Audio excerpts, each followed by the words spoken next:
Welcome back to another episode of Just Hoop Talk with Justin Henry, Will Thompson, and today we're covering the second week of NBA action. We had some storylines change, man, and so it's a good topic of conversation. We're going to talk a lot about the Warriors. We're going to talk about some of these standout teams in the East that are surprising, and one major news topic that's not getting enough love. Stay tuned. You are now tuned in to the next best thing. Justin Henry, Will Thompson. Yeah, Let's go. y'all can talk that talk, but this is just hoop talk. Updates on the news, analysis who's who gon' win, who gon' lose. Is it true? Is it true? This is just hoop talk. This is just hoop talk.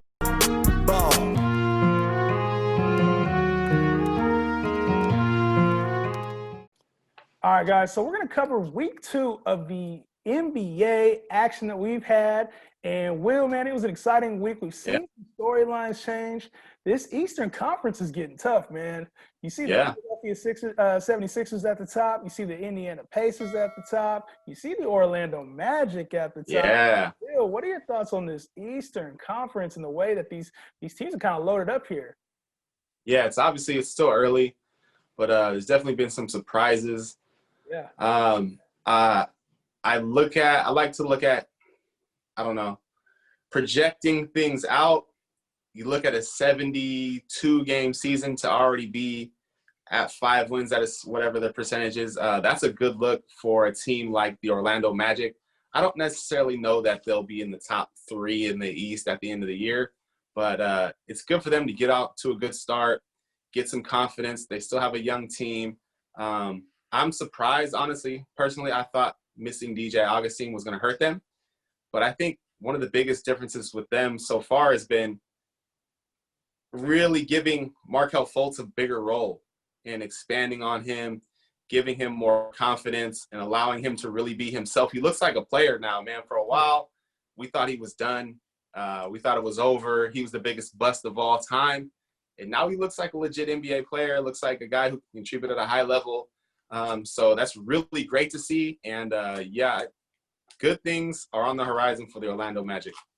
Yeah, you heard J. Cole talk about it, man. Give him some time, man. We needed some time from Markelle Fultz. And you see the way, he started even last year towards the end of the season. In the bubble, too. He turned it up a notch, man. And it's really good to see him playing at a high level. But this team is actually organized a lot better than people give it credit for. You got Evan Fournier, Aaron Gordon there, and Nikolai Vucevic is playing at a really high level as well. So you got to commend the Orlando Magic. I'm not sure, like you said, we'll see him at the top 3, but this team, they're a playoff team for sure. I think we might have to look back at our early season. Shift some things around. Yeah. But I like them. I also like the moves, man, from this Philadelphia 76ers team. Yes. It's looking like this coaching change has made a huge impact. I know it's still early on in the season, but Will, what are your thoughts on this Philadelphia 76ers team? Because I'm getting the feeling, man, that this is a really deep team, that this team is also – the players are stepping up that need to step up. You're getting that role that we talked about. You're getting those role players that really stepped up. Danny Green, Dwight Howard are bringing that veteran leadership. So now you see guys like Tobias Harris playing at an all-star, all-NBA level. Embiid and Simmons look like they're finally clicking, and Doc has this ship headed in the right direction, man. Yeah, it looks like Doc was able to push the right buttons, whatever those buttons were. It probably was just a mental thing. And we know that's what Doc can do well. He can bring guys together and get them on the same page, get them working together, get them working well and towards a common goal. I think one of the biggest things that I've noticed so far is we haven't heard a lot of noise from this team. There hasn't been a lot of distractions. There hasn't been a lot of talk.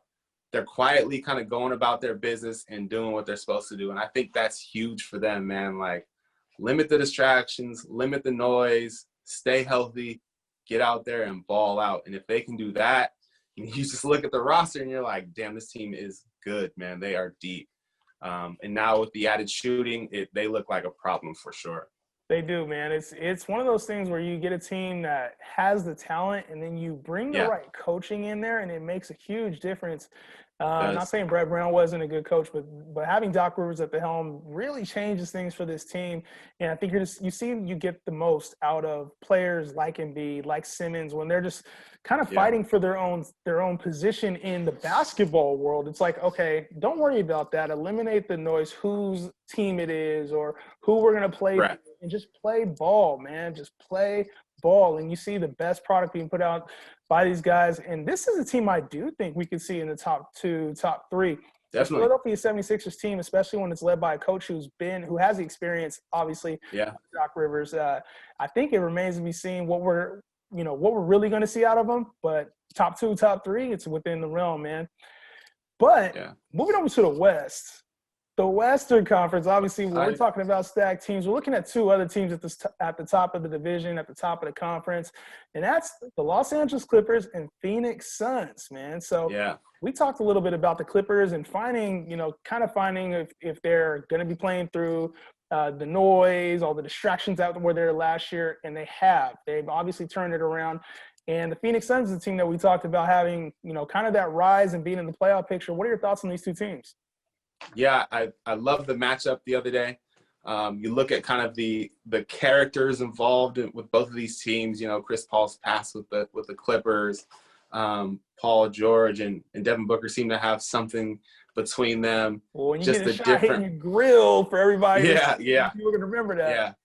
And then just the different personalities. I think that's a little bit of a budding rivalry that hopefully we can see some more of going down the road.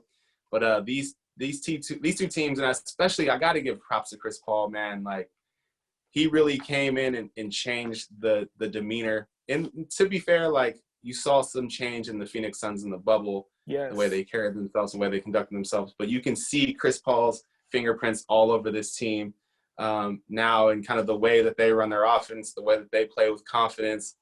They have a different swagger. It's really exciting to see. And I got to give major props to Chris Paul, man, because he is a difference maker for sure. He is, and he's one of those players that he just brings a certain level of wisdom, a certain level of poise on the court, and everybody kind of plays to that. I don't think we're going to see as high a level from Devin Booker, where he's having to take 25 shots a game and be a 25-point scorer, but that's not necessary. I think it's actually a better thing when Devin's able to pick his spots, be more aggressive late in games, and just be a killer when he needs to be. But you also see players like Mikal Bridges really showing out, and those young guys that they have are starting to play at a higher level. Cam Johnson's playing at a pretty high level this year too. So when you start to talk about that leadership, it goes so much more deeper than just on the court, but it's the level of play that everybody has in the maturation process. And then you look to the other team, the Los Angeles Clippers, and what I've quietly noticed is that this team doesn't have the distractions that they have because I think they're allowing their superstars to be superstars. When you have this Clipper team that was in the playoffs the year before Paul George and Kawhi got there, it was like, all right, we're all big dogs. We're going to make the championship because of us. We didn't really need you, but now that you're here, we're going to try to find who's the alpha dog, and Montrezl Harrell and Pat Bev and Lou Wills. Like, this was their team. And then Kawhi and Paul George came. Paul George is having some issues in the bubble, and it's like you've seen – I don't know if it's a Ty Lue thing, if it's an organizational thing, but they're like, all right, Kawhi and Paul George are our guys. Everybody else, play your role. Just play your role. You don't hear any noise from Pat Bev this year. You don't hear a whole lot really from Lou Will, even like in his play. He's not like putting up 20 points a game like he used to. It's like everything's kind of calmed down there in La La Land. Yeah, I definitely think they did some things to make their guys happy. They gave Paul George the money that he wanted, and they adjusted the offense. They're running the triangle offense to kind of cater to Kawhi. So they did what they had to do to make their guys happy. Those guys are comfortable. They look good. They look like they're playing at a different level. Obviously, they had the one just crazy, wild game, the anomaly where they looked absolutely terrible. But outside of that, they've looked really good, man. And it'll be interesting to see, like, the thing with this team is, can they do it consistently, continuously? And that's always been the question. But when they look good, they look like a problem, man. They look like a really, really good team. It's just really, can they do it consistently? Can Kawhi stay healthy? And who is Paul George, bro? Like, who is Paul George? Is he an all-star, or is he just a every other night kind of guy? You know what I mean? And to Like, his credit, that still remains to be seen. he looks like a different player this year. He looks like the old Paul George that we're used to. So I'm not sure if everyone was just like trying to find your place, who's who, what's my role. But he looks comfortable on the court, and I think he knows that he's the number 2 guy there, probably more of a 1B there than people give him credit for. But he is that guy that they need him to be. And the team needs him to be that this year. So I think he's taking it with open arms. He knows Kawhi is going to have some rest days. So he's probably like, hey, I need to step up this year. And I think what we're seeing is that 30-point Paul George at times where he's hitting it at a high clip. He's not shooting 40% from the field this year. He's hitting it at a high clip and taking the shots that we need him to hit to see. You know, and you start to think of other players there in the West too that have kind of been thrown aside in the media, and we got to go talk about this Golden State Warriors team. And early on, they were getting, 0-2. It was like, this over for them. They're done. It's over. And then we saw a different team come out, man. And this Warriors team played the Blazers the other day, and that was a fun matchup to watch. Curry and Dame going at it a couple games back to back, and we saw the noise once Curry decided it was my time.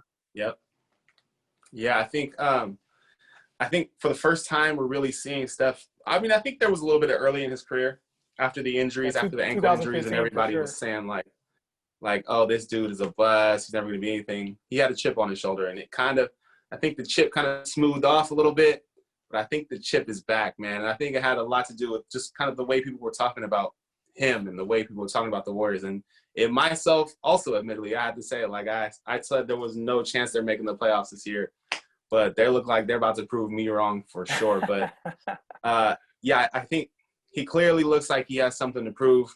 I think he heard all the talk that he couldn't carry a team.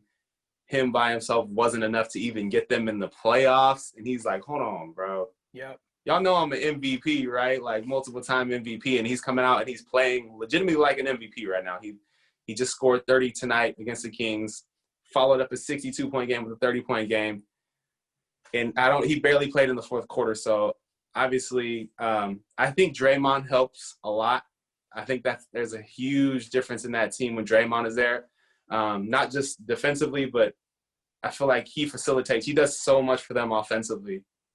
Even without having the ball, he's making sure people in their place, helping things get set, helping open things up for Steph. So I think that's a huge piece for them that they like having back. I'm going to say it. Everybody who said the Warriors down 0-2, we're done. Front runners.